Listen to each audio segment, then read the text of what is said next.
Welcome, Rangers. This is Tennyson Easted. I am the creator of Jump Rangers.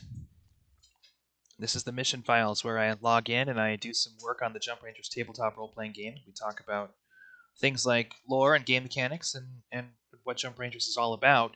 And today we've been off and on because there's been a ton of ghostwriting work to catch up on this month, to be honest. There's probably going to be some more whatchamacallums,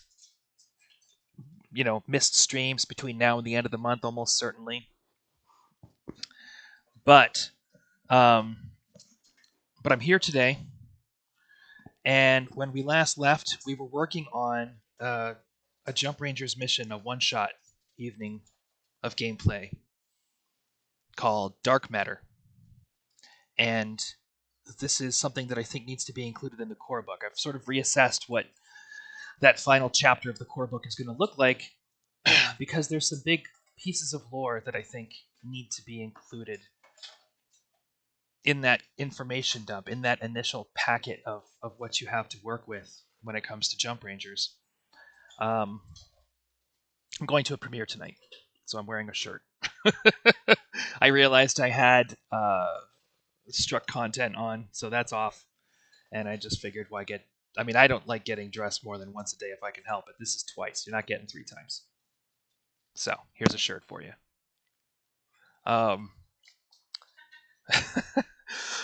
The thing with Dark Matter is that over the course of our first big mission file, the Undersoar Alliance, humanity starts reverse engineering Saurian jump drives. One of the key elements of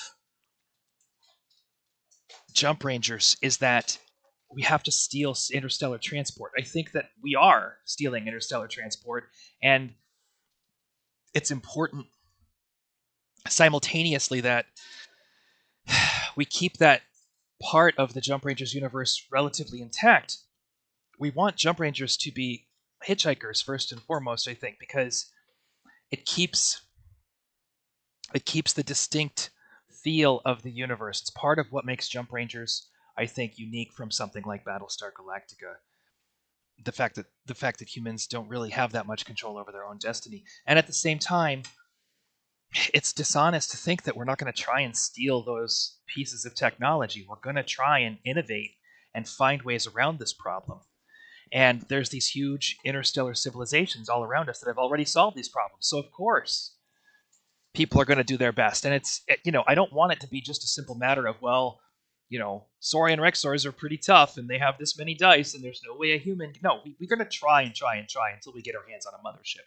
So there's a part of me in terms of storytelling that says, don't hide from that. Don't beat around it. Deal with it up front. But then, once humanity starts innovating that, what happens to the identity of Jump Rangers? What happens to the uniqueness of it? So, Dark Matter is built around the idea that just because the Saurians have solved this problem, just because the Loom have solved this problem, doesn't mean they've solved it in the right way. They have interstellar travel. They have the power of octonium. They're able to do all these amazing things, but at what cost? And we haven't ever come face to face with that cost before this mission. So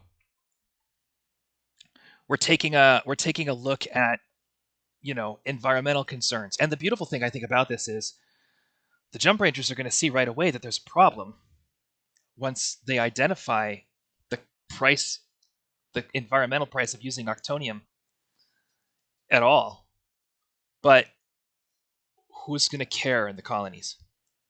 If people have become dependent on this technology, what rationalizations are they going to invent to keep using it, even at the expense of the future? Which I think is a problem that kids in our world do have to solve. That's an honest appraisal of where kids are, very, very clearly. And I think it's compelling to let that be a mechanic. And again, don't hide from these things. Just go right into them. So that's my solution to this problem, this storytelling problem that I've created for myself. And this mission is where the Jump Rangers find out that octonium has unintended side effects on the structure of the universe. So, and the side effects are slow acting, but as disastrous as possible. So, in our first scene, as so often is the case, Sudropaxis is pulling Jump Rangers aside in the Rangers Roost, and he's asking them for help. There's been irregular patterns with the comings and goings of motherships on Planet Link. Planet Link is a big hub for Saurian activity, so it makes sense that he'd be concerned. He would notice and he would want some help investigating. So he's looking for Jump Rangers to sneak aboard these motherships and see where they're going instead of where they usually go. And that's what we're dealing with. The Rangers are sneaking aboard a mothership that was mentioned in Jump Rangers, a game called Conquest. And we deal a little bit with what they find on that mothership in the first scene. It's kind of them getting settled into the story. So, anybody who's followed, we're going to fast forward through all this here. This is all scene 1 stuff. We're in scene 2 now. Anybody who's followed the mission files knows that when we do a one-shot adventure, we really only get 4 scenes. We get a setup scene, we get 2 plot scenes, maybe 2 plot scenes, and we get a wrap things up scene. Because if you try and do more than that, you're just going to have more than one night of gaming. Gamers like to find new solutions to problems. They like to go off on their own. If you try and plan too much, you're going to wind up shooting yourself in the foot. So we're going to try and avoid that. Now, we're into scene 2. So scene 2 is once the mothership has arrived, the Jump Rangers are going to need to figure out where they are and what's going on. There's one of 2 places where they're likely to go to figure that out. They're either going to try and hack into the computer of the mothership, or they're going to just spy on the undersource on the bridge. I don't necessarily know which it's going to be, but let's just say as much. Let's just do this. So, okay, we need our ordinary font, so we're just going to copy and paste this text.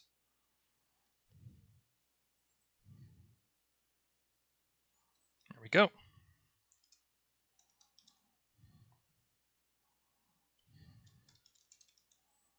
The mothership impending has arrived at its destination.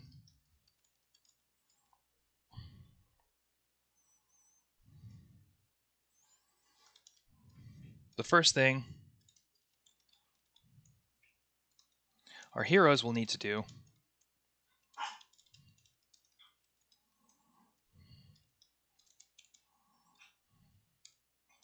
is figure out what the mothership is doing here,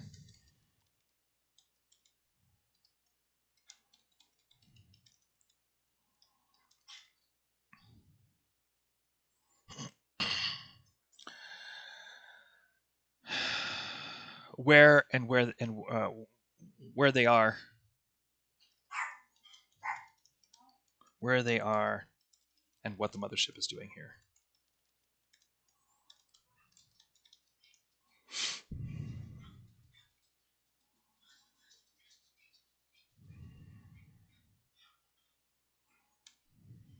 Typically, Jump Rangers will try to find information like this in one of 2 ways. Either they'll try spying on the command center of the mothership, on the Rexors in the command center,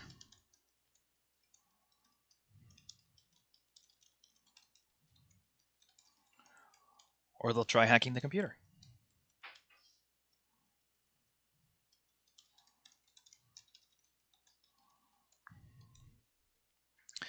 In either case, their success is going to depend on how much they prepare. Quite a bit.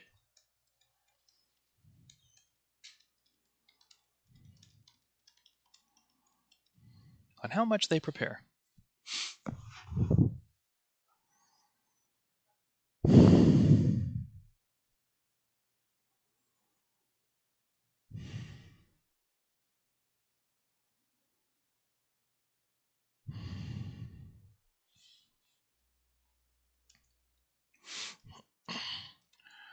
When jump rangers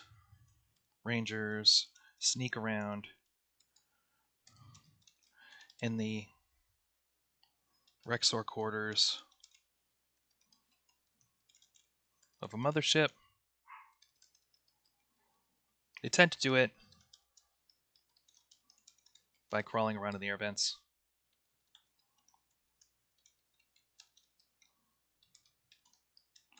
That supply of Rexor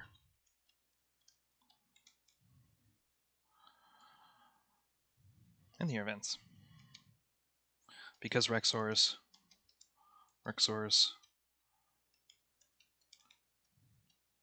have excellent because a Rexor has no smell. Let's see here.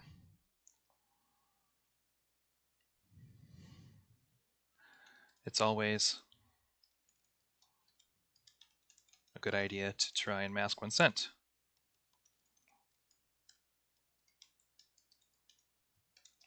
With something a Rexor would find innocuous.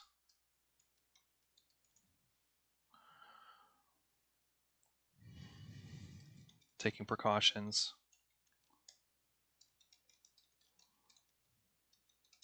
is also a very good idea.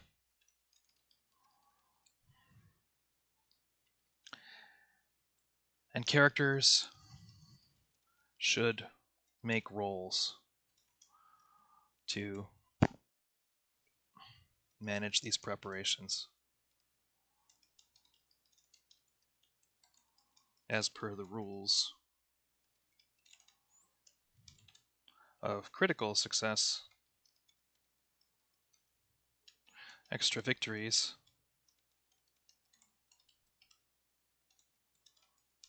count as automatic victories,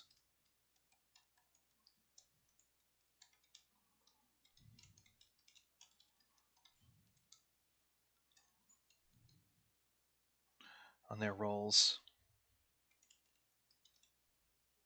to actually snoop around and spy.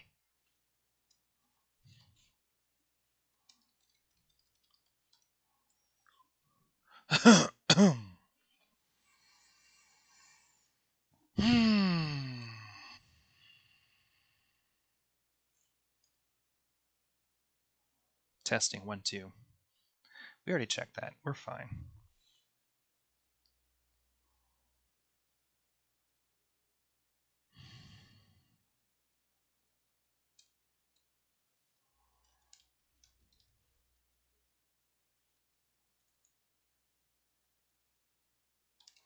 Breaking into a Saurian mothership's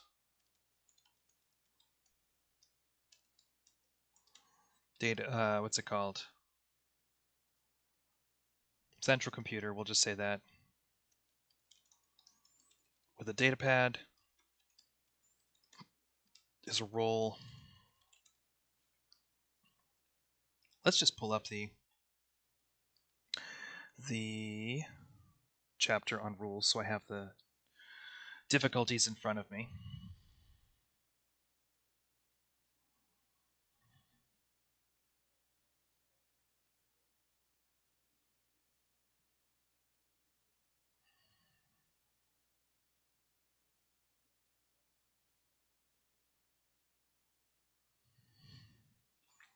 Daring difficulty,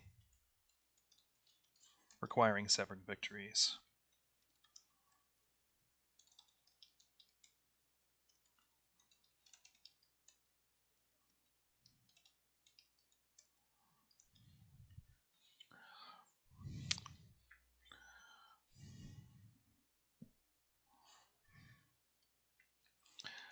taking time to execute this hack in smaller steps by inventing ways of breaking down the work into bite-sized pieces.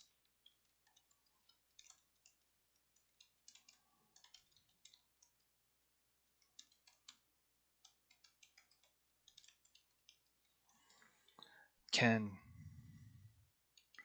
reduce that, allow a character to achieve that difficulty, those 7 victories,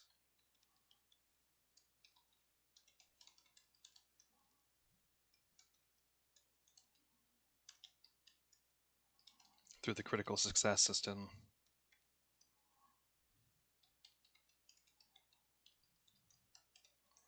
Pretty easily, in a less risk-intensive manner, without much,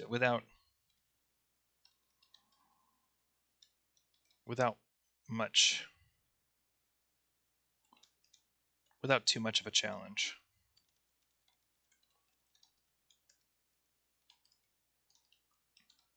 All it requires is patience and creativity.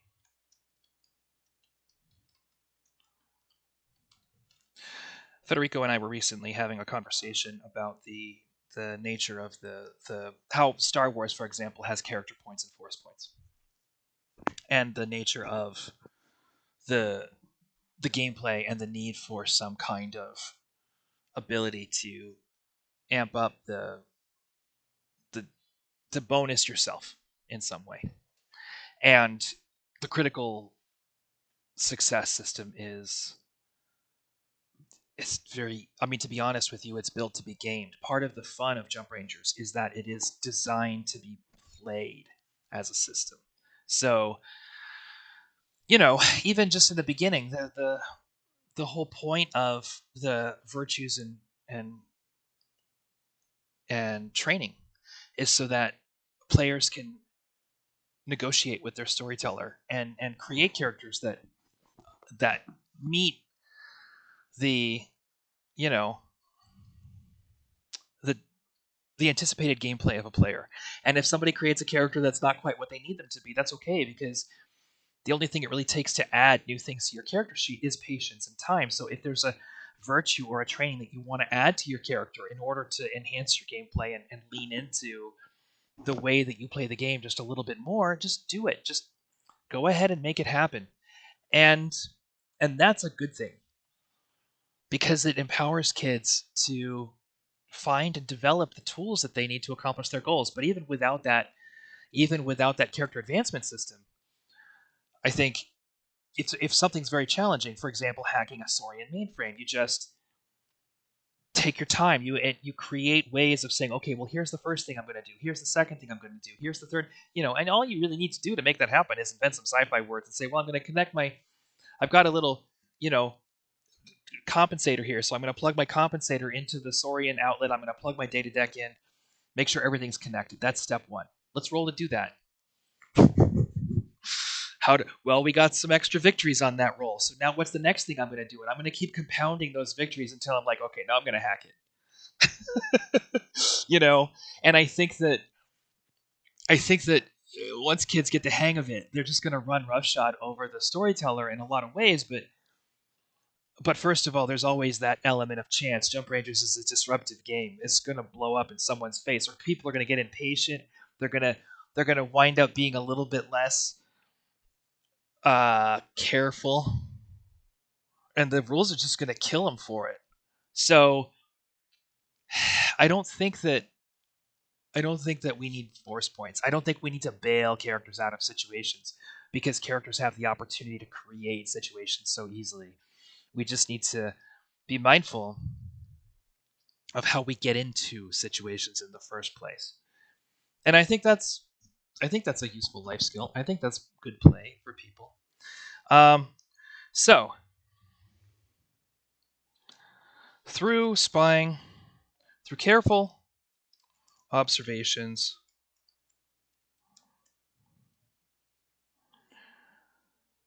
All right. As always, spying on a Rexor is going to be a contested roll.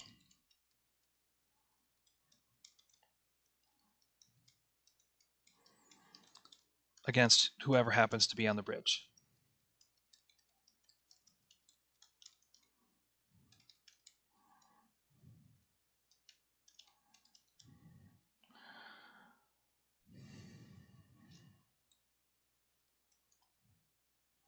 On board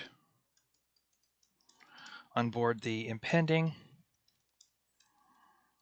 Rangers have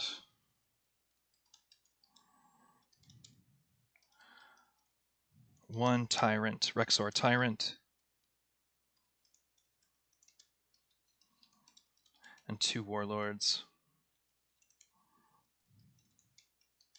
to contend with.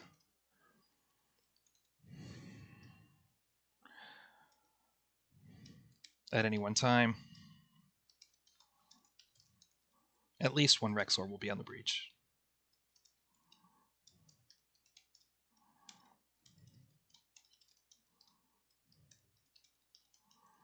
What's more, there are bound to be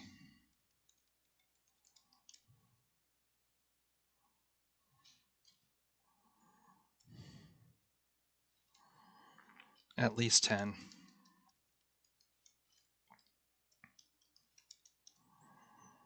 We'll say 8.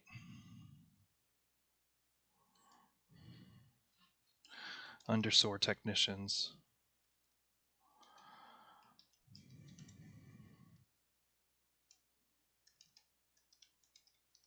On the bridge, supporting the ship's operations.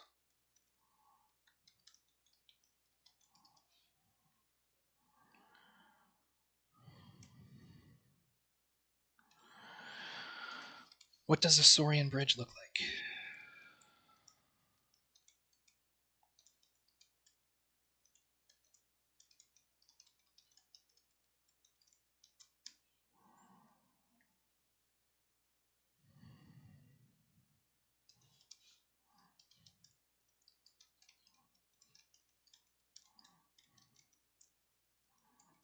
To have a bridge about 3 stories tall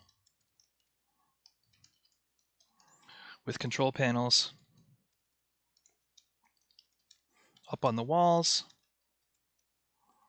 as well as on, what do you call them? Like raised countertops, consoles.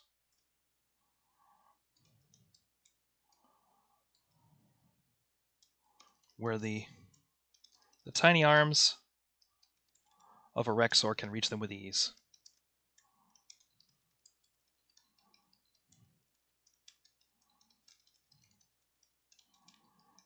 Down below, tucked into the corners,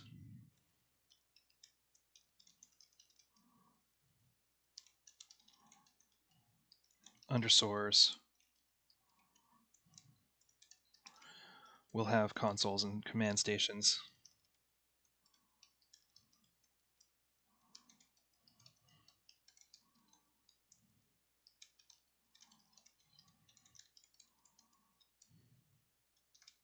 But the bridge belongs to the Rexors.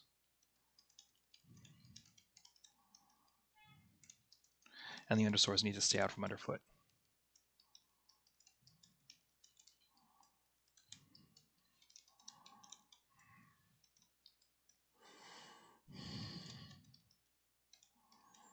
Rexors have room to pace around.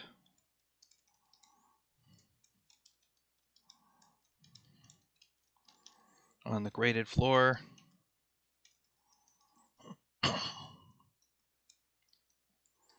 and conduits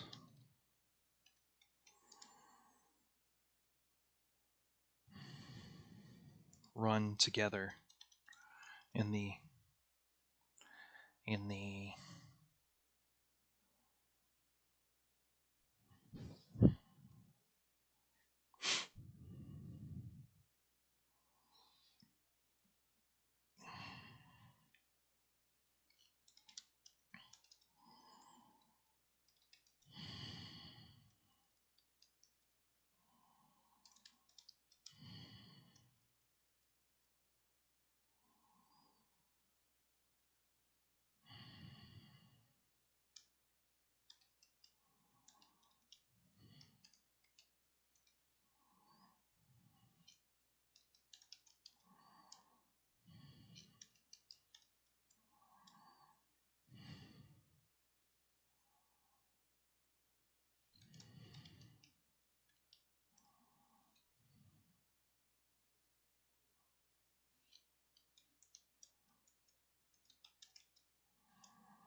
architecture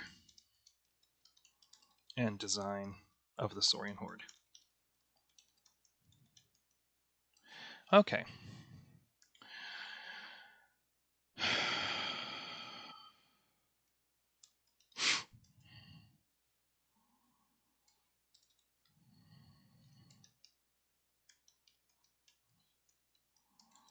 In execution, our heroes are going to be able to find out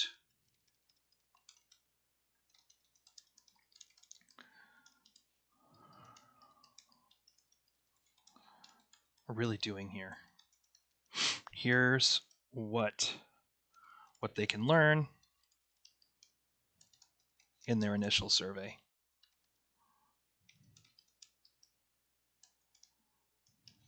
And now we're going to go ahead and grab our sort of planet template because we're in a new system. This is something that's being discovered.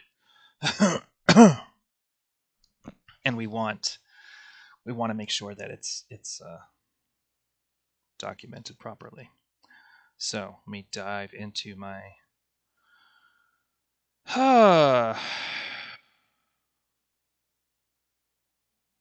it's been a really long week. There's a lot happening. Some of the stuff that's happening is very, very exciting. I can't talk about it yet, other than to say that I have some ghostwriting gigs. But the bottom line is that I'm working with some people I really like. And I think that good things are going to come of the work that I'm doing now. So that's a rewarding feeling. Both in terms of, I think I'm helping people who are going to do amazing things with the help that I'm providing, and in terms of, I think relationships are being forged that will have an impact possibly on the future of entertainment, certainly on my own future.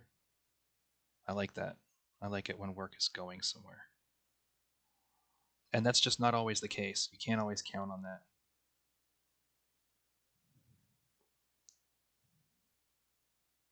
Okay. All right.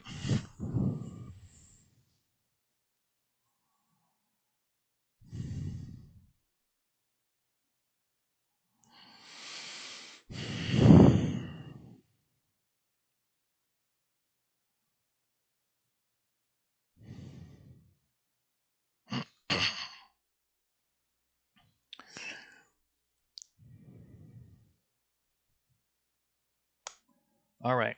I'm doing math in my head on how to get in and out of this mission efficiently.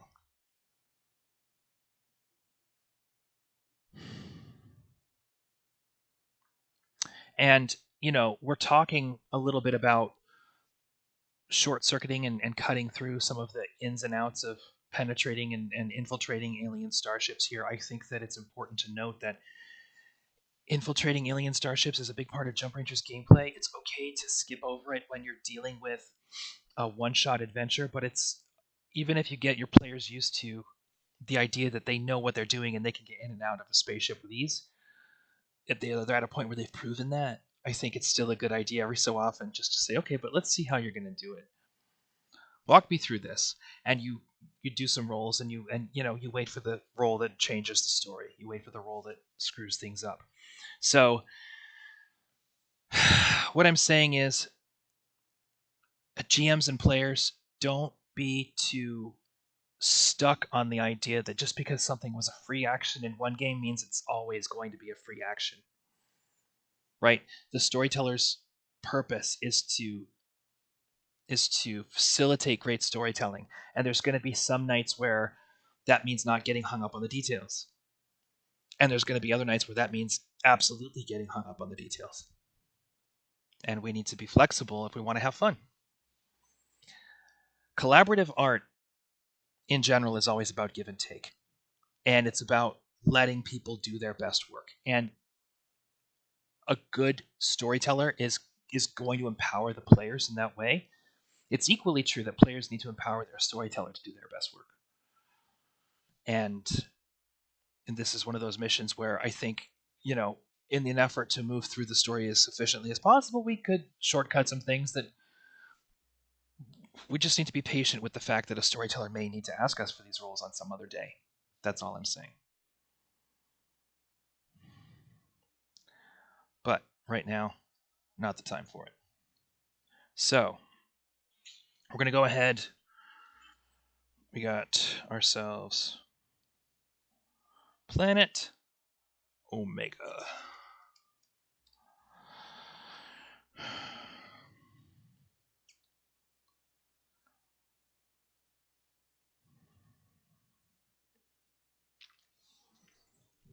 So, none yet. Human colony, none.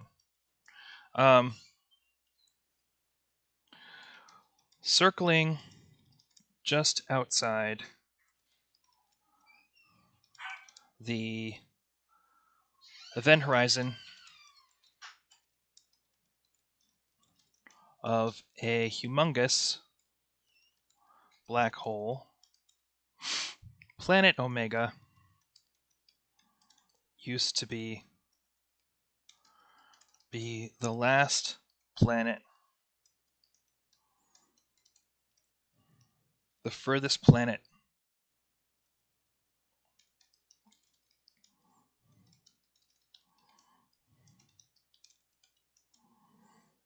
from its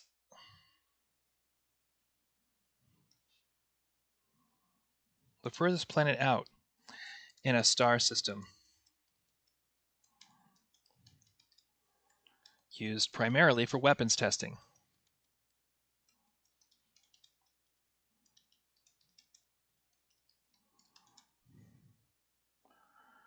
Now that the weapon is working, Omega is the only planet left.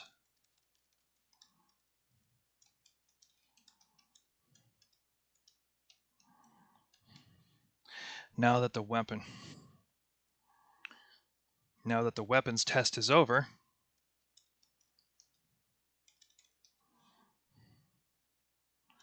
alien colonies.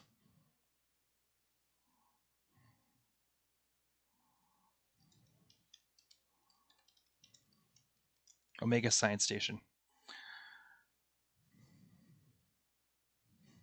Airless rock. Alien threats.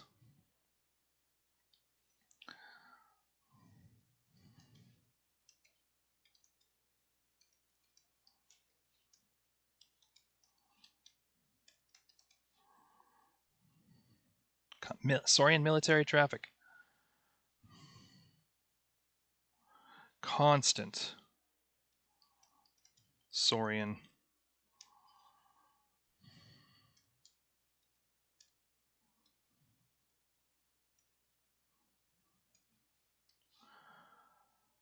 patrols.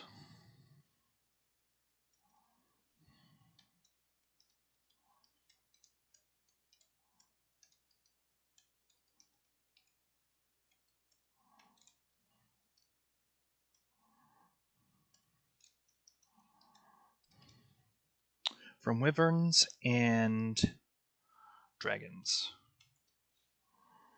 So wyvern and dragon patrols.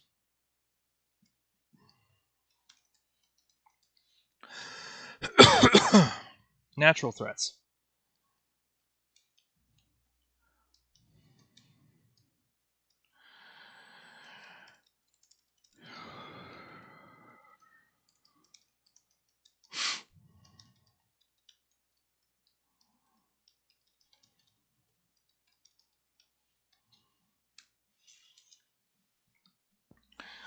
Lots and lots of scientific data.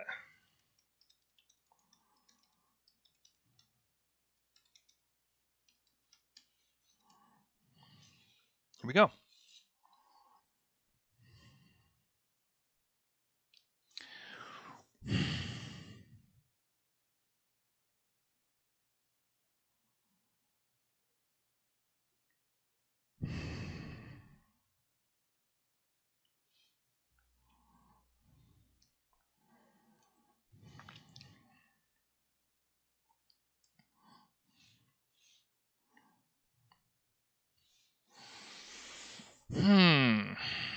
So,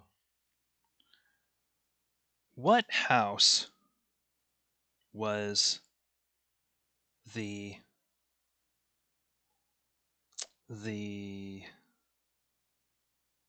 what Saurian house was the impending flying under? That's my question.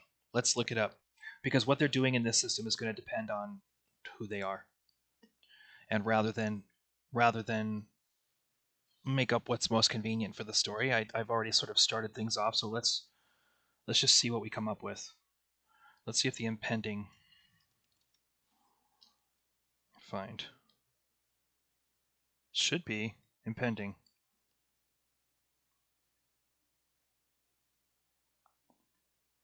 Payload station. It's a logistics ship.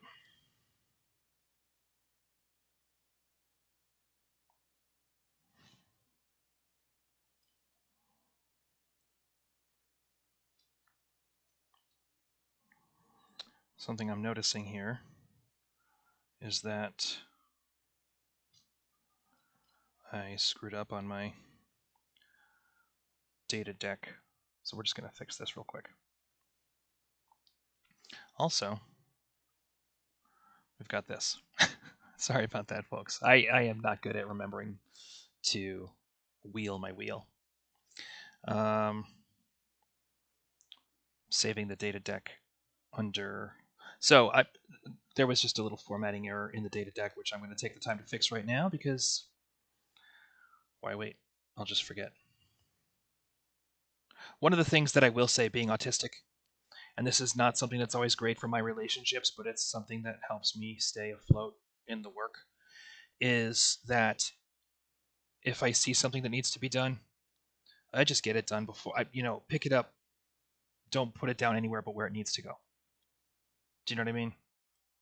Make sure that you're not trying to do things more than once. So instead of saying, "Oh, this needs to get done," I'll make a reminder for myself and setting it's like, "No, let's now that I'm thinking about it, now that I'm already out of whatever I was doing, let's get this fixed. Let's get it finished. We will come back to the other stuff once we're done, and this will no longer be vexing us." Is the idea. So, on that subject, let's bring up the file with all the core book stuff, and we'll just update the data deck right now. Bang. If anybody doesn't know, the data deck is basically an index and glossary, both of everything that is specific to the Jump Rangers universe. So if there's a character, if there's a place, if I write something down that I haven't put in the data deck, I put it in there and I let you know where to find out more about it. So if anybody's ever thinking of maybe I should, this subscription's $5 a month, what information is out there for me? What's actually, it's all in the data deck. All the publications are listed. Everything in the publications that's original to Jump Rangers is listed in the data deck. With rare exceptions, there's a timeline of events so you can see how things play out. It is the ultimate resource center for all things Jump Rangers. And, since I've started the weekly data deck files as an ongoing thing, and now it's more than weekly, but I've been adding little chunks of data, little chunks of story and this and that to Jump Rangers as I go, all kind of scattershot. The data deck is what keeps it all connected and lets you know where to find everything. If you see a concept that you like in the book in a game called Conquest, you can look it up in the data deck. If you want to know where to find information on a specific rule, oh, it turns out it's not in the core book, it's over here. That's where you're going to find it, is in the data deck. So, especially until we get the app, I think at some point there's going to be an app. I think once we finish the core book and we get the core book out there, we're going to be dealing with a lot of this information in a more interactive fashion, and it'll be a lot easier to put your hands on that way.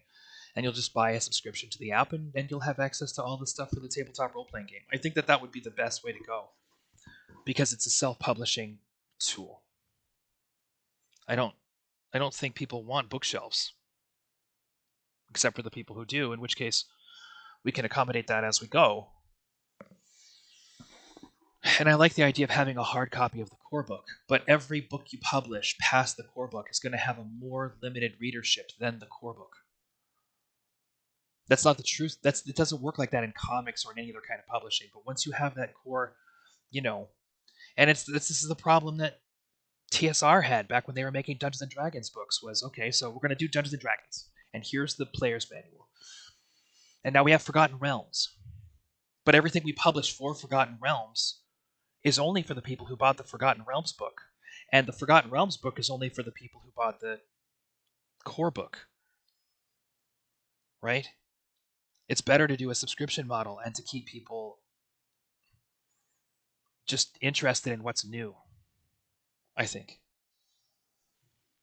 It's more sustainable. And you can provide more value for the money.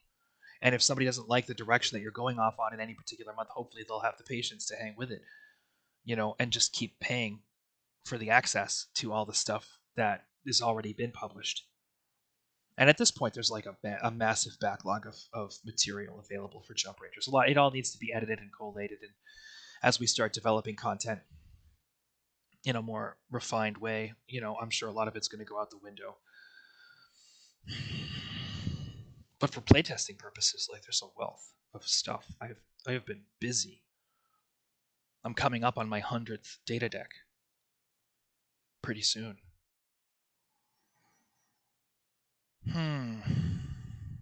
Anyway, so let's dig into this planet. Oh, I didn't find out. That's what I was doing. I was trying to find out what it didn't come up. Let's see if that information. I bet it's in a game called Conquest. Let's see. Impending. So the impending is in 2 chapters. Impending.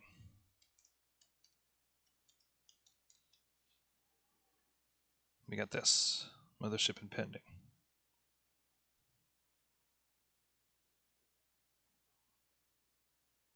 Okay. No, not in chapter 19. Let's see about chapter 20. Impending. Here we go.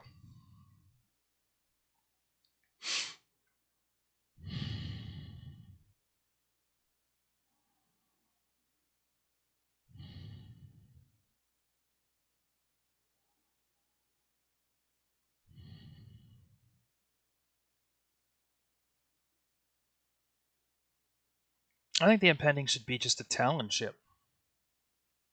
I don't think it's listed here.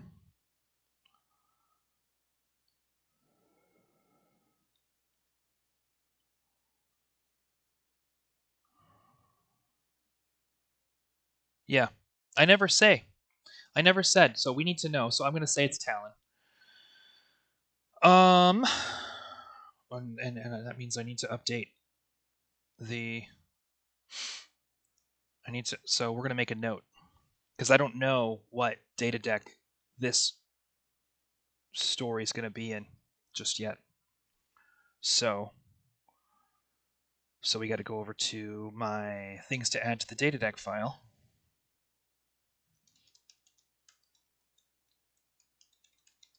Mothership is impending is in dark matter.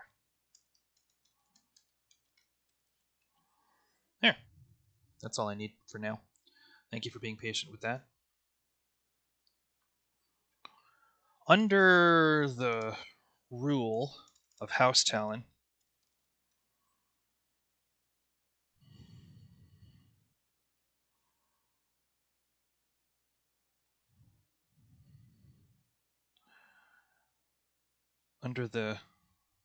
in service to House Talon,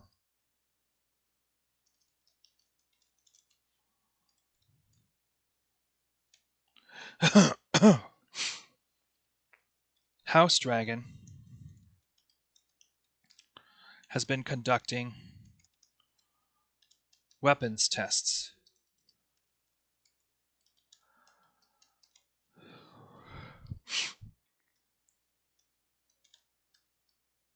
on the planets and the star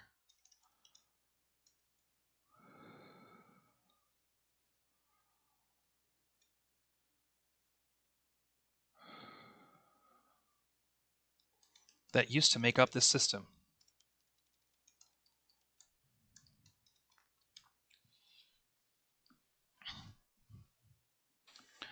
Following one such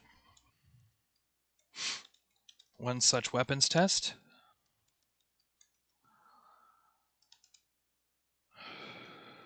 spatial distortions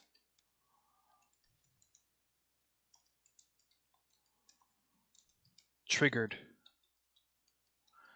a collapse of the star into the black hole.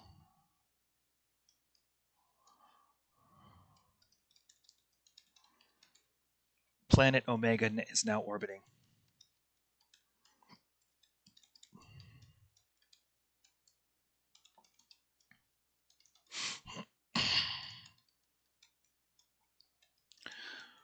From House Talon and House Dragon,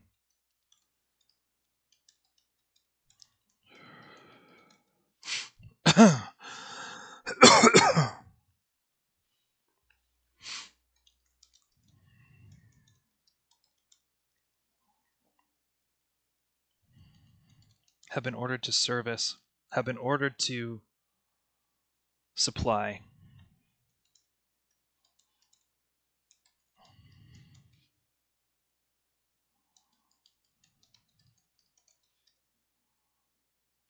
or Omega Research Station.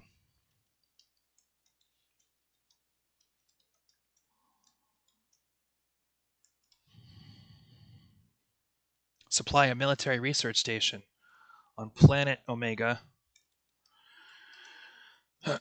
with all the undersource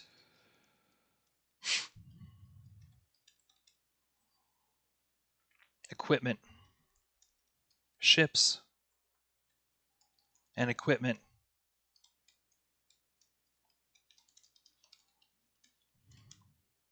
they need to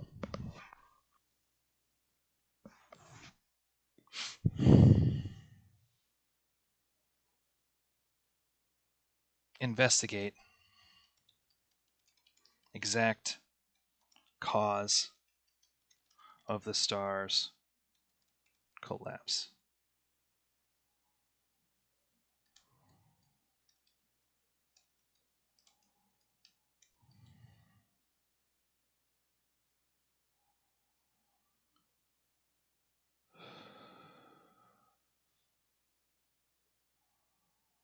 Implosion.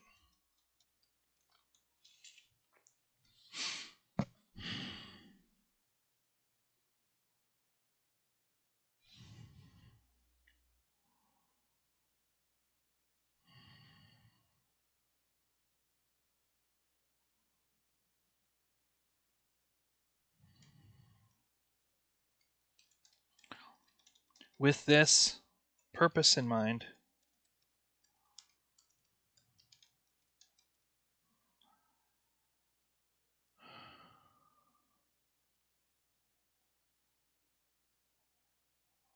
undersource scouts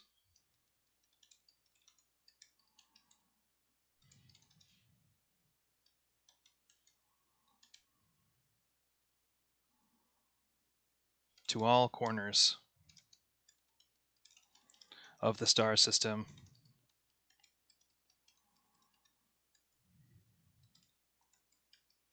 every scrap of scanner data they can find. Undersoar pilots are scouring the area for any sign of, for any contact with rival houses or with the loom.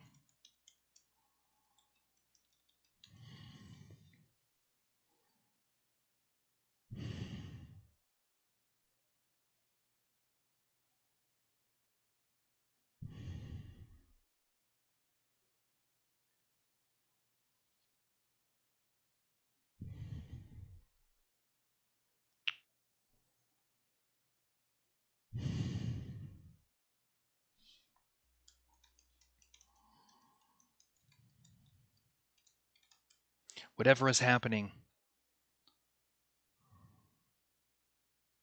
in the star system surrounding planet Omega, and whatever weapon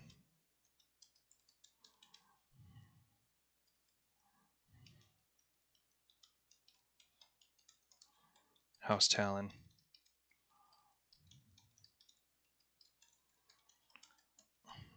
doing their very best to keep it all a closely guarded secret.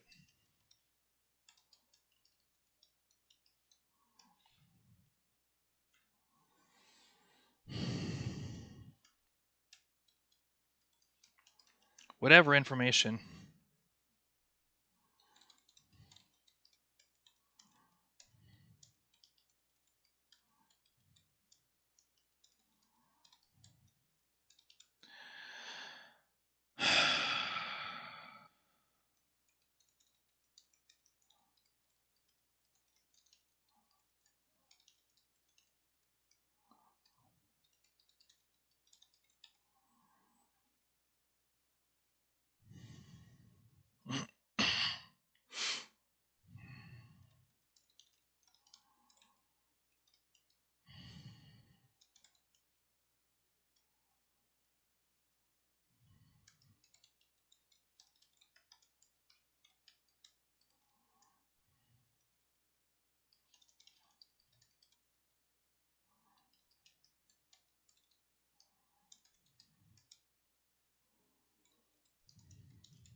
Okay.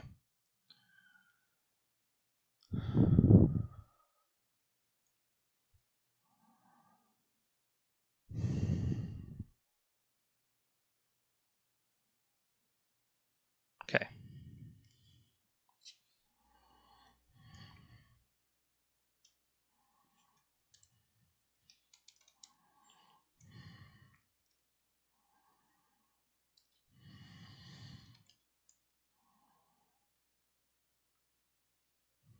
Here we go.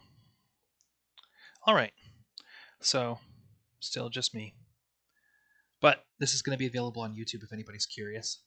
It's 5:40. I have, like I said, I have a premiere tonight. I need to be heading out. I got time. I got time to finish this. So let's finish this.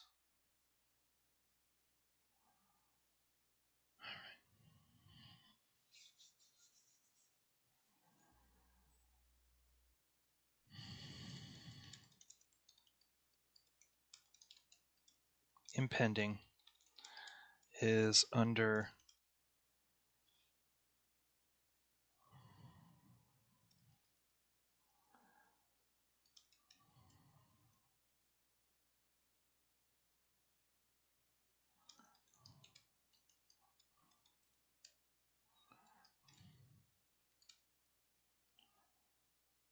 while the mothership impending is while the mothership flies under the rule of House Dragon,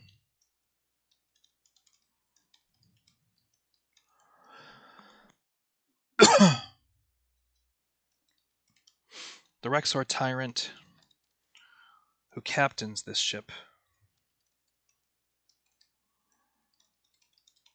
does not have the authority within the Saurian Horde to know what's going on here.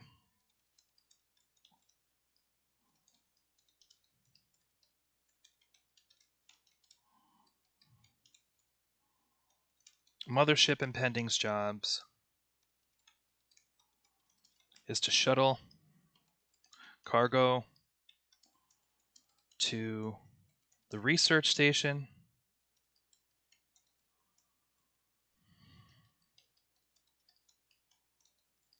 and to take whatever trash the research station is throwing away.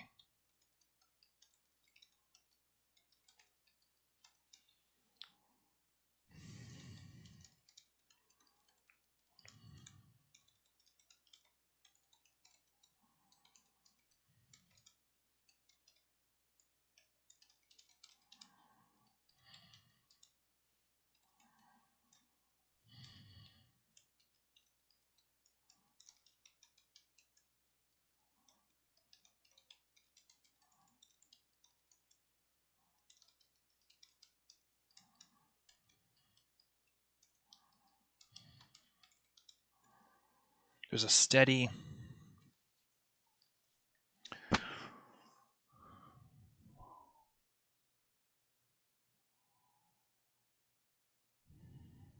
I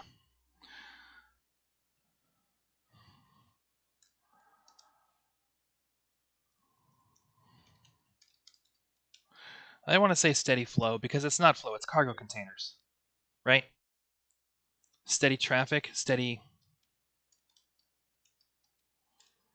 stream. Stream. Let's just look up synonyms for stream. Flow from.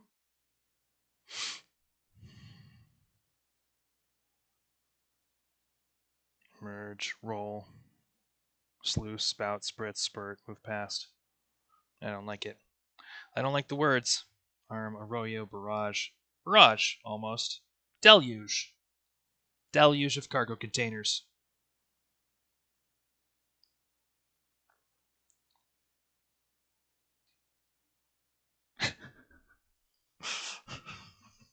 Okay, great.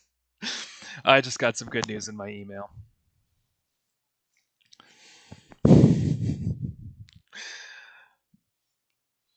Thank you, Sandra. Much appreciated if you happen to see this. And I will get that to you ASAP. All right. I'm pleased. Great. So back to the script. This isn't a script. I forget what we call this. All right, deluge of cargo containers between the impending and the secret research station.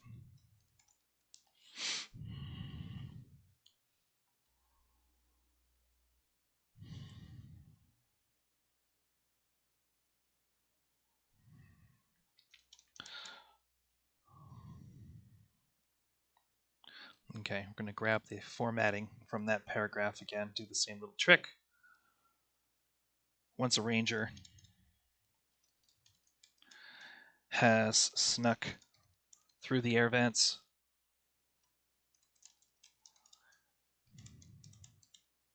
into the cargo bays of a mothership,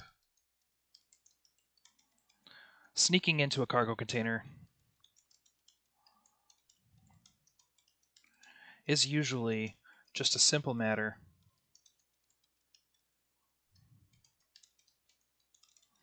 of making an opposed roll against the technicians who are loading it.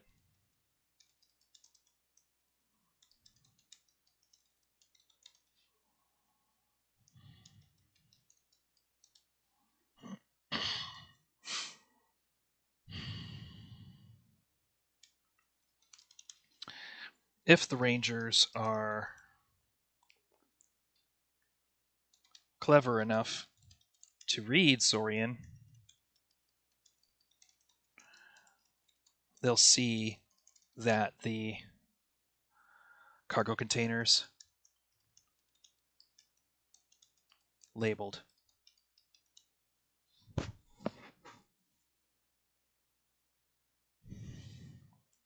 Picking a container loaded with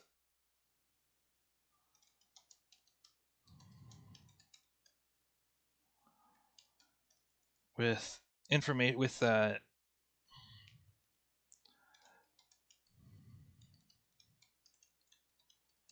networking gear will get them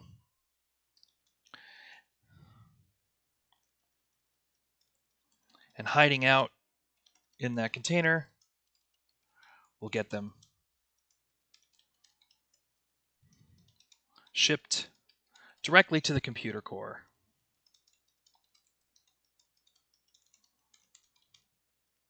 of the research station.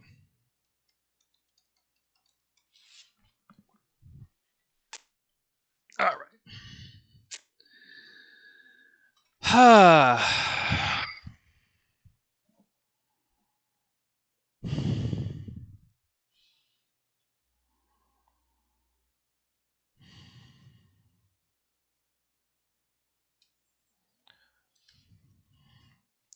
Security on the research station is tight.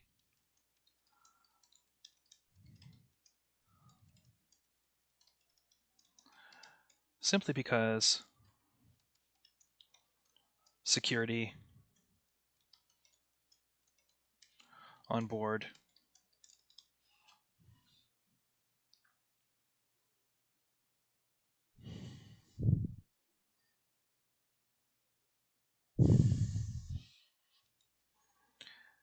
in the star system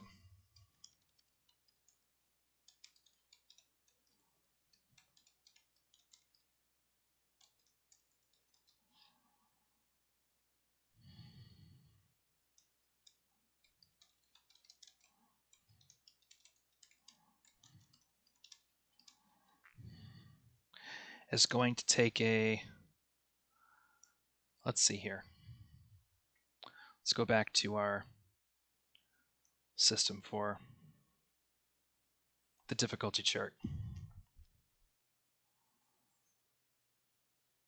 Yeah.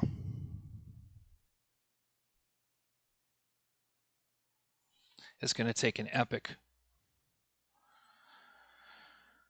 It's going to take an epic roll.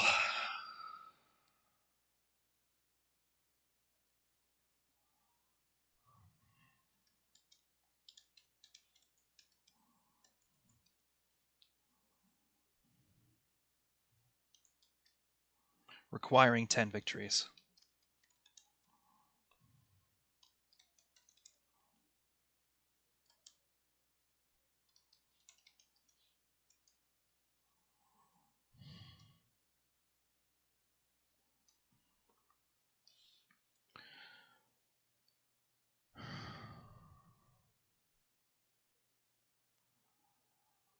Again.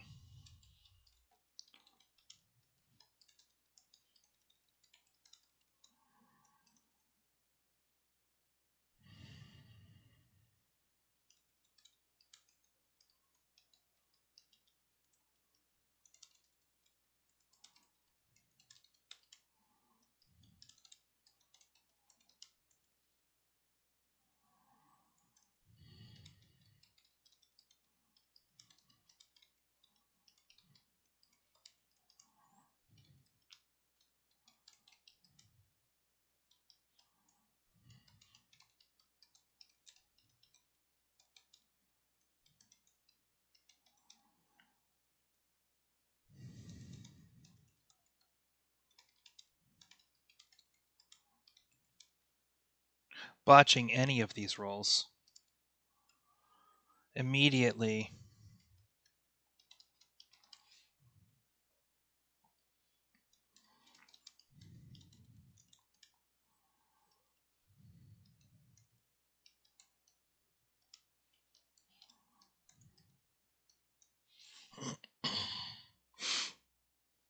of the Rexor tyrant who runs the station.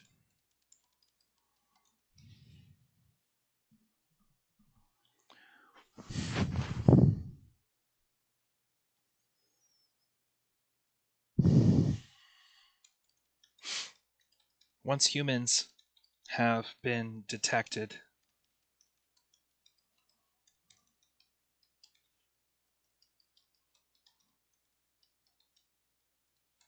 station. Undersoar exterminators.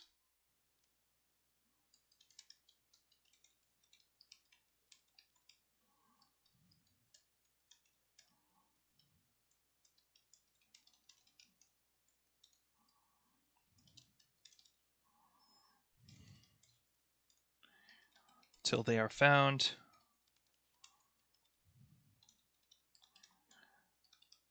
Eliminated.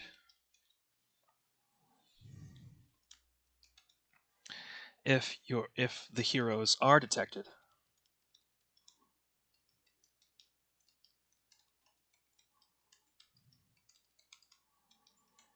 they'll need to set up some kind of decoy to be able to work without disruption.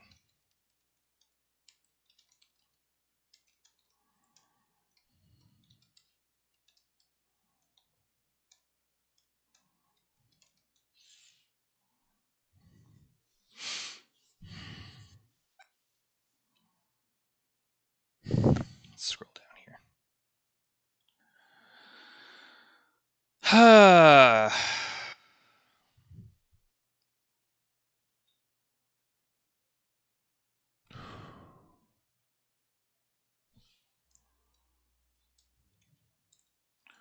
When the computer core is finally hacked, or if the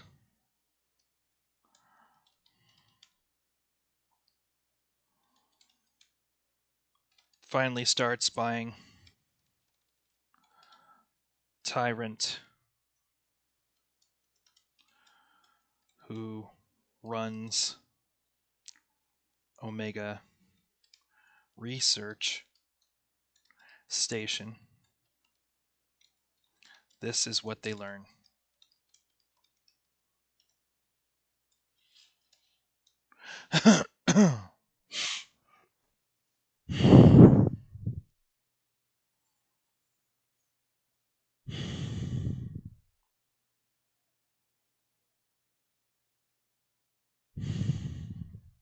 I'm thinking ahead to the next scene, and that's okay.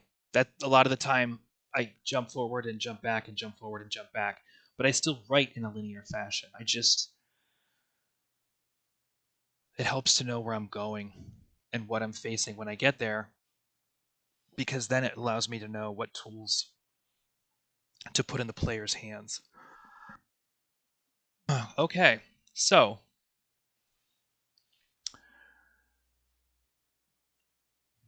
for the last several hundred years,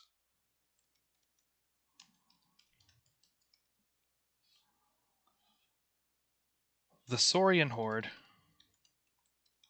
has been doing research into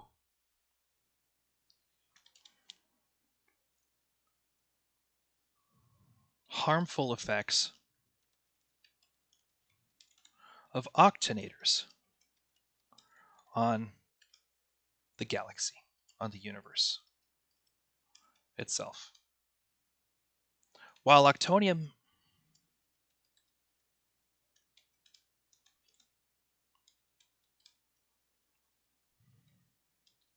does produce radiation, the effects on universe itself are harmless when octonium is kept in its natural state.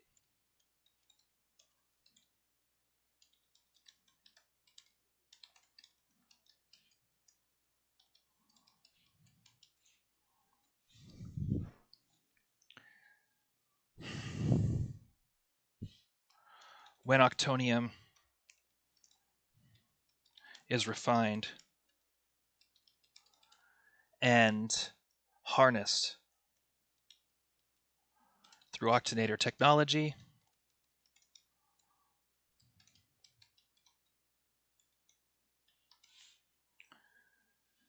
it weakens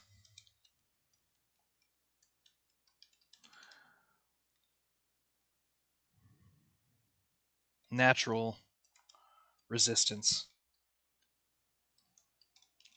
of the universe, the natural fabric of the universe.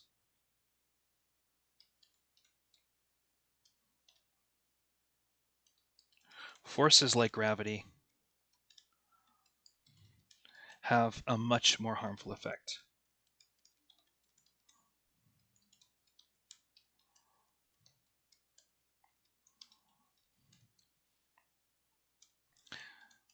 Basically, the use of octonators is turning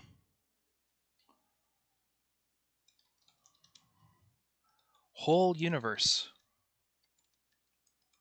more susceptible black holes.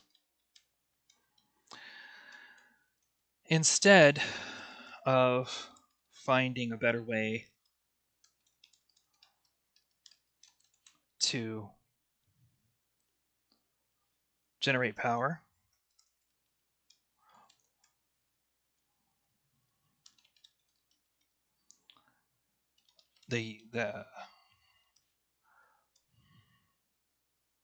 that keeps their empire running,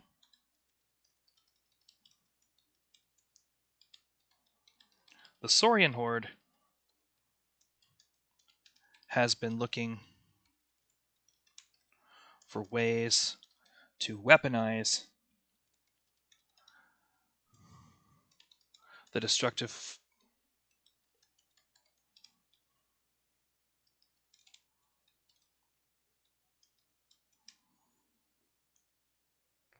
in this system. The Saurians have been bombarding planets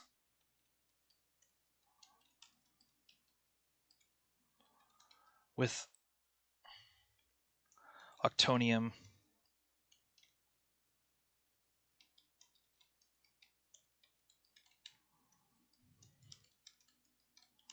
The results.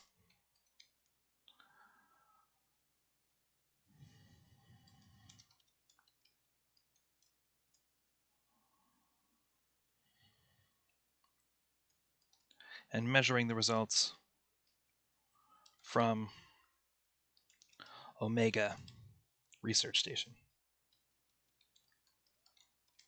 What they've found is that the results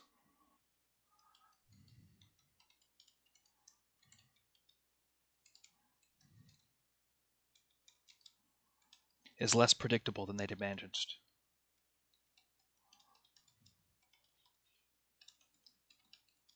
Nobody in the Saurian Horde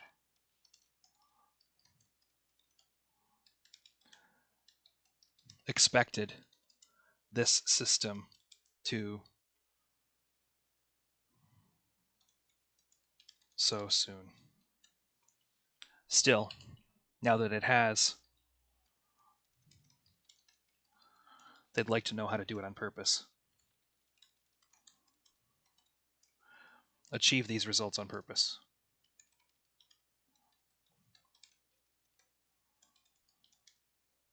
Right now, the Rangers are powering their gear with their octonium.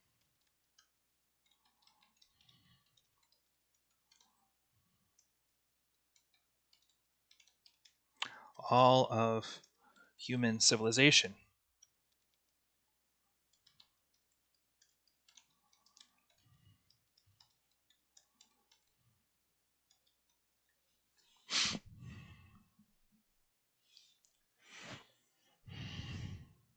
is powered by octonium.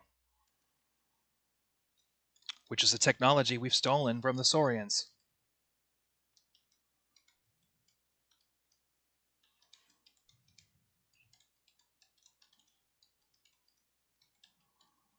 In warfare, humans have gone so far as to use octonium missiles.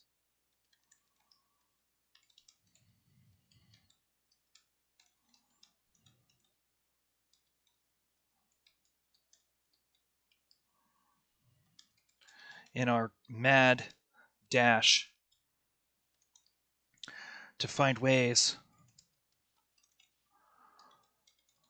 surviving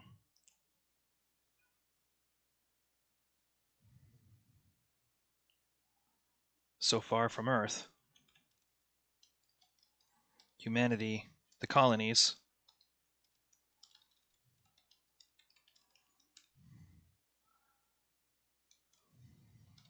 have been copying the worst mistakes of the Saurian Horde.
All right.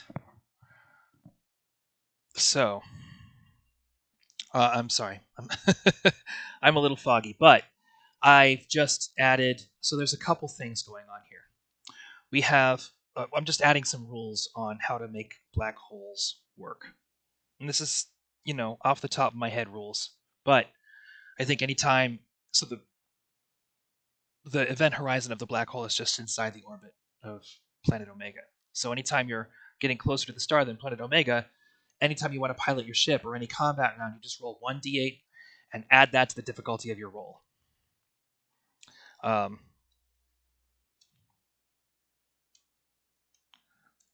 anyone piloting under these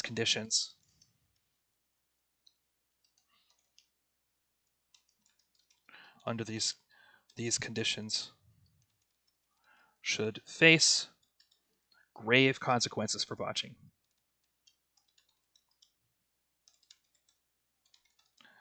If an NPC botches inside the maw, inside the abyss, they are sucked in and squashed. They are simply sucked in and squashed.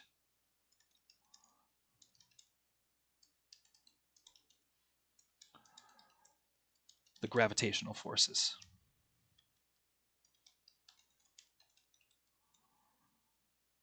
Around them. There we go. So, thinking about black holes. So,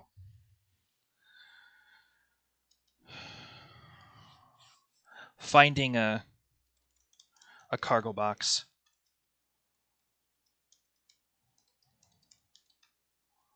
scheduled to be loaded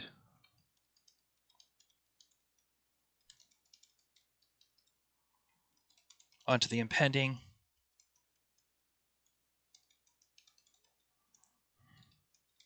or onto some other mothership should not be too challenging.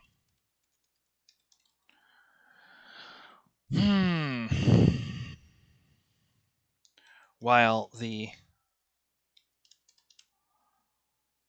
efforts to study, the efforts at Omega Research to study the Abyss, Omega Abyss, are top secret. They're also using a lot of resources.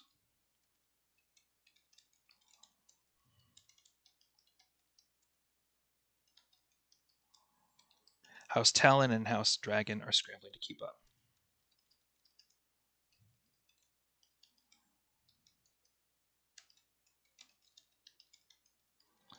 And the Rangers, barring unforeseen mishaps, the Rangers will certainly be able to make it back. Any Ranger who made it this far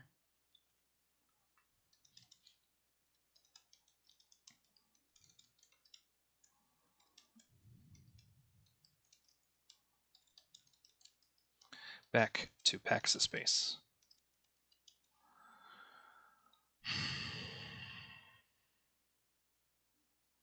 So here we go. This is the end. This is the challenging part because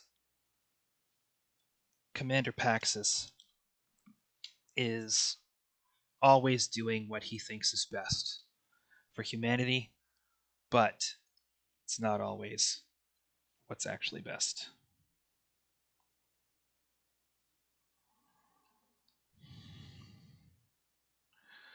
Sitting in the Ranger's Roost. Commander,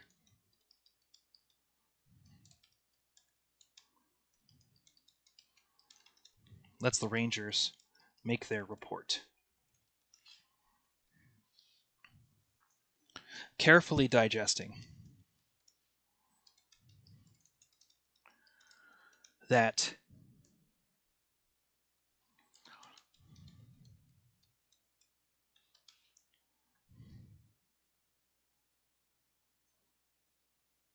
the news that the technology humanity has stolen from the Saurians, maybe very slowly contributing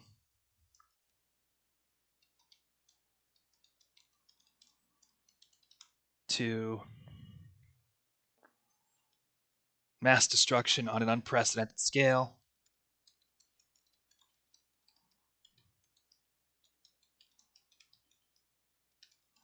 And that every octonator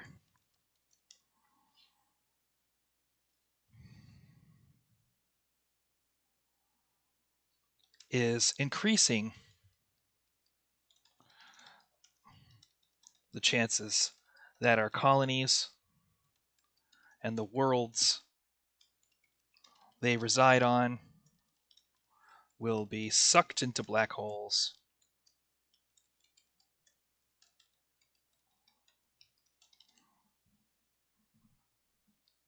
The commander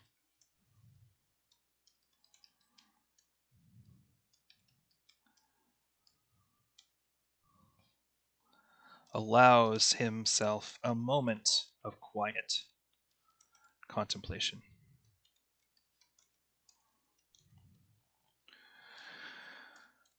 Once his wits are gathered,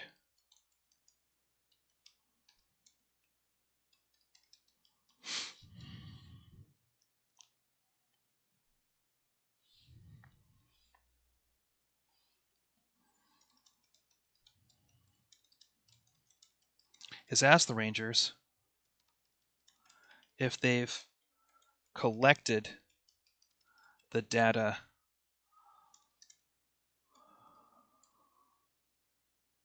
gathered by the Saurians.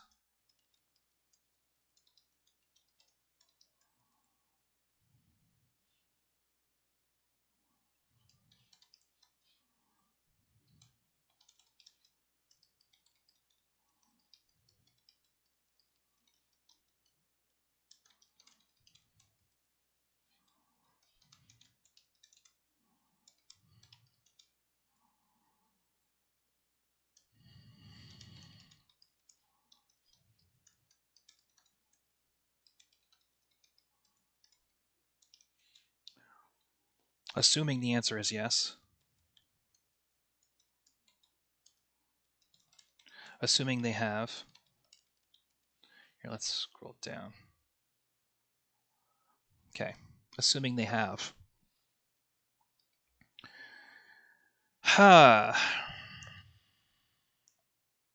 Assuming they have.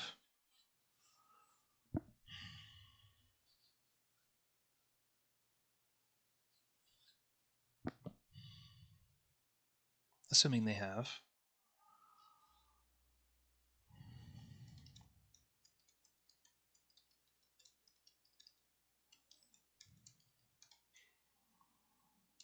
The commander takes a deep breath.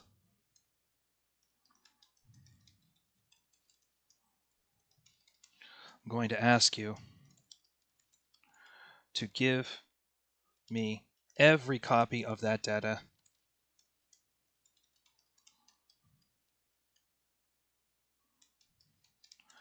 that's in your possession.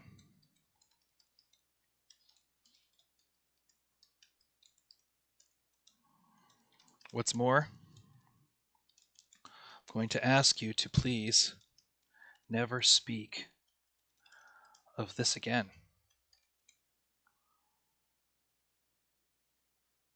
I give you my word.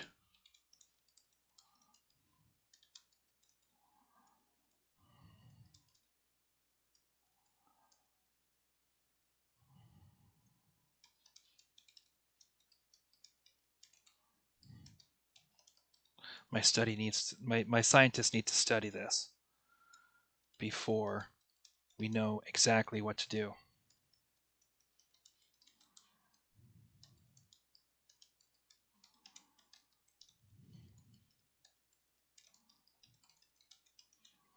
Before we have those answers,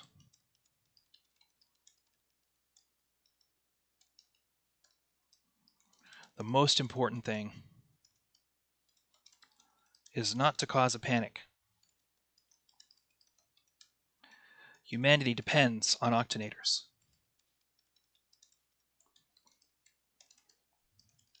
We can't let people think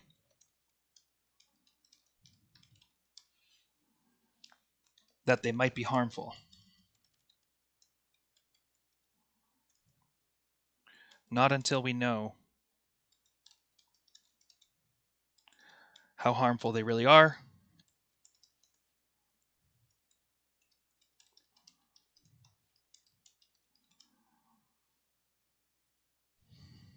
Not until we have something better to offer them.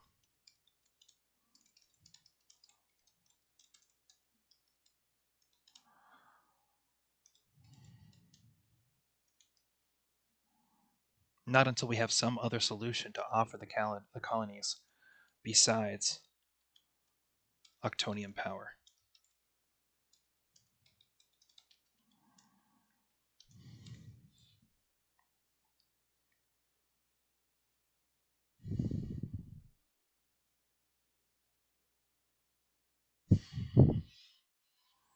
If you can help me,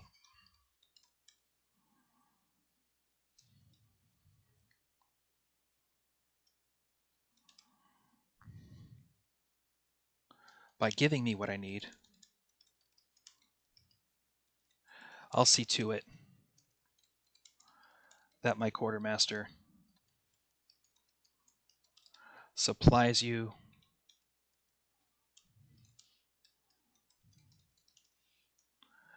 with any of supplies, each of you,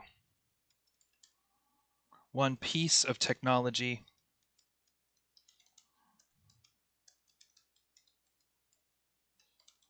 or blueprint you care to ask for.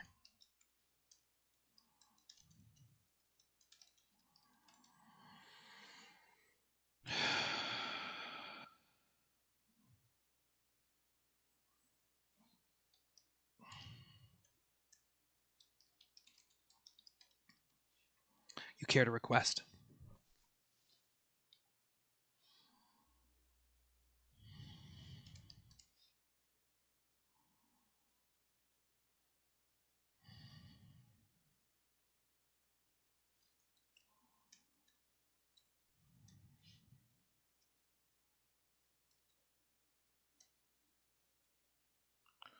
So, if our heroes, if the heroes oblige Commander Paxis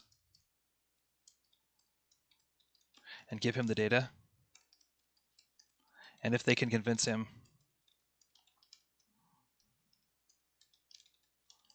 that his is the only copy,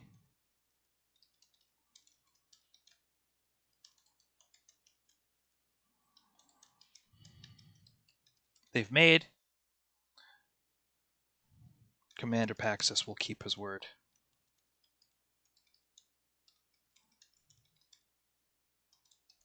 Each hero may have any one piece of tech or a blueprint the commander has access to. And at Paxis Base, they have just about everything.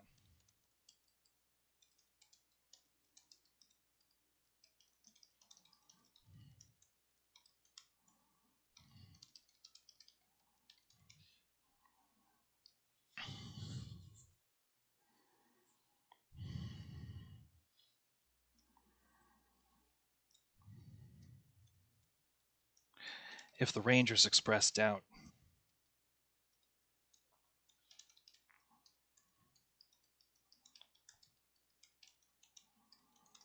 about the commander's intentions or about the wisdom.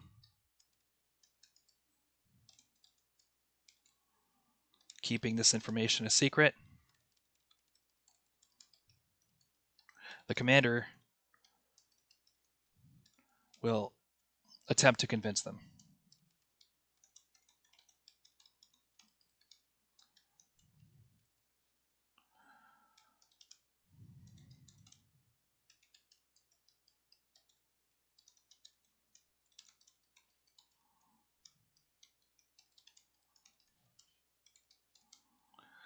If it sounds like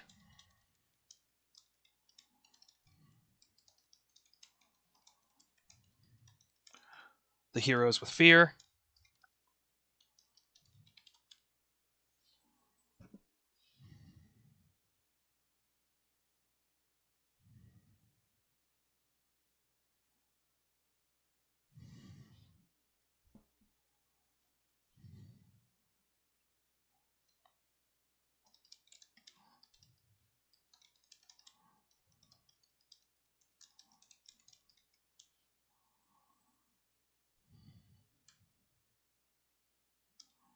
the more questions the Rangers pose, the more the commander will try to pressure the heroes with fear.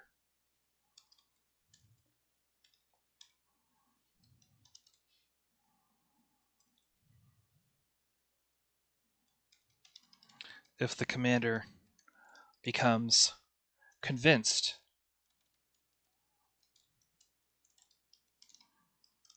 the Rangers will not be forced, will not be pressured into silence.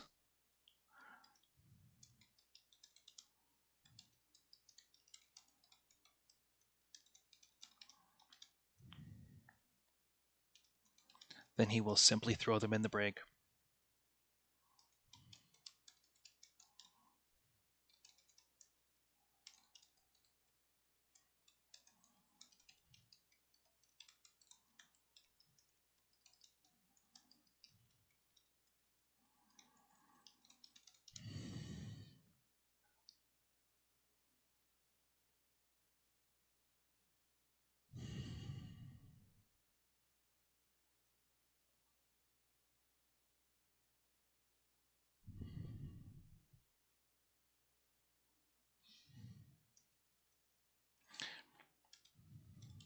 And escaping from Pax's space will be the next challenge your heroes are faced with.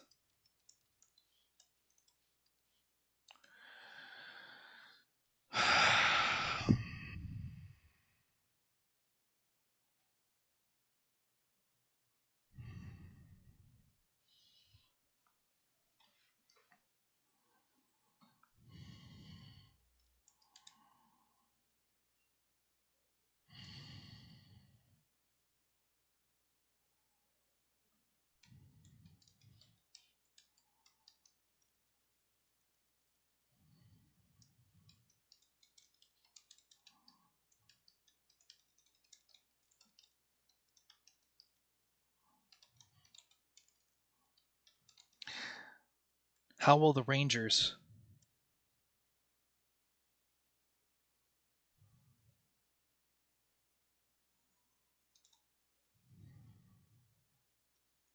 even if they do escape, how can the Rangers continue to do their jobs?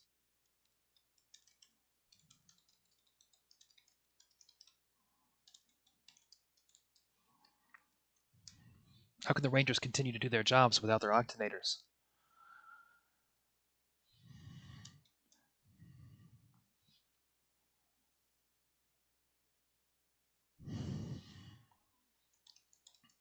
Whether it's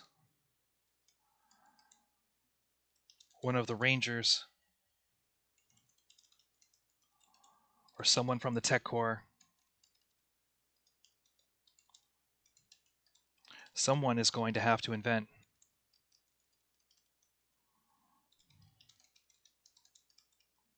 a new source of power.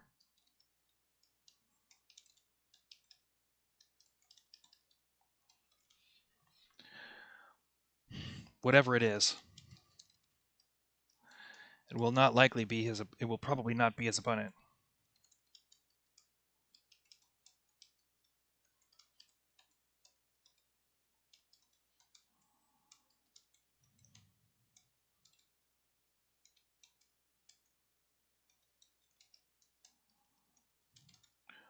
But either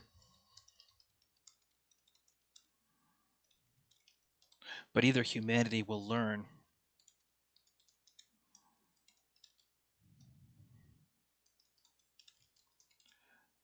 to live in balance with the universe around them, or we will become the architects of our own destruction.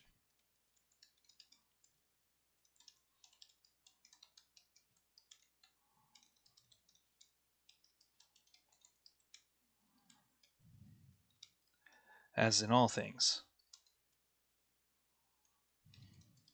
as with all things in the colonies,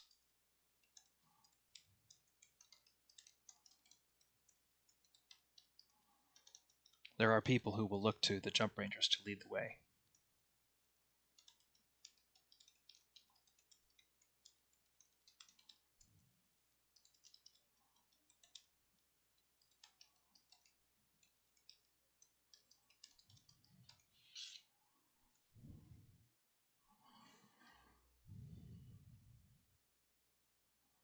Many people will look to the Jump Rangers to lead the way. Go high and go far, Rangers.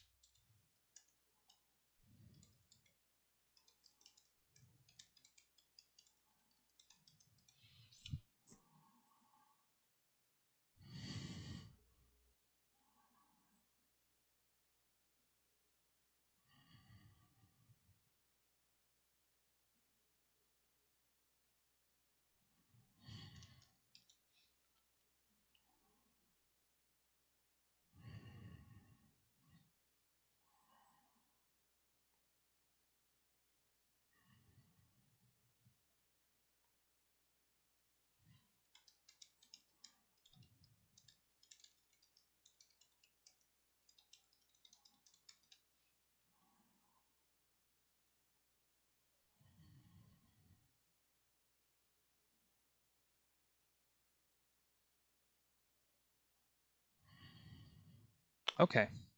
Whether it's one of the heroes or someone from the Techno Corps, someone will have to invent a better source of renewable energy. Whether it's one of the heroes of the story or someone from the Techno Corps, somebody or a ranger from the Techno Corps, someone will have to invent a better source of renewable energy. Whatever that new source of power turns out to be, it will not be as relentlessly abundant as octonium power, but either humanity will learn to live in balance with the universe around us, or we will become the architects of our own destruction. As with all things in the colonies, many people will look to the Jump Rangers to lead the way. Go high and go far, Rangers.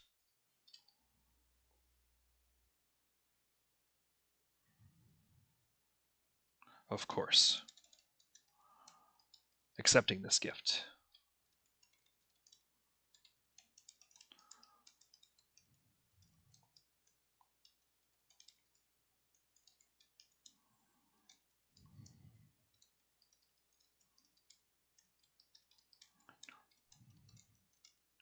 Commander Paxis has no intention of stopping the use of octonium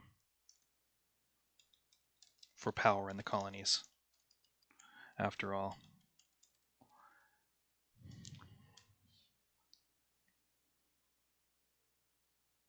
his colony depends on it. Using octonium is simply too easy.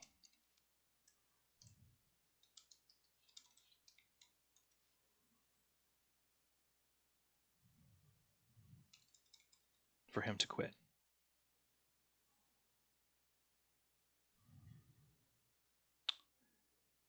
We have ourselves a mission. All right. I'm just going to do a quick scan. So, this is what we've got. 8 pages. Wow. Well, I'm just doing a quick scan to see if there's any obvious mistakes. Planet Omega used to be the first point out in this star system.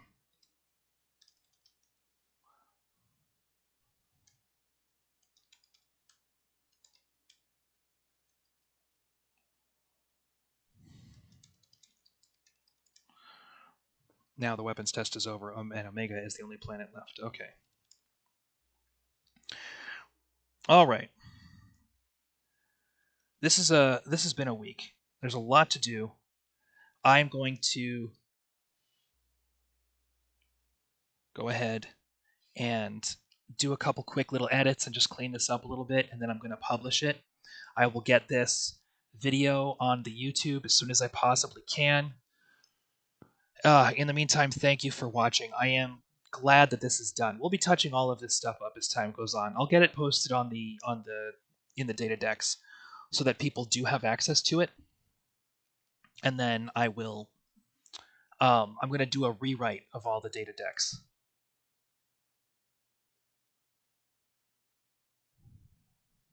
I'll just edit it now. I'll just edit it now and make sure it's nice and clean before I post it. That's what I'll do.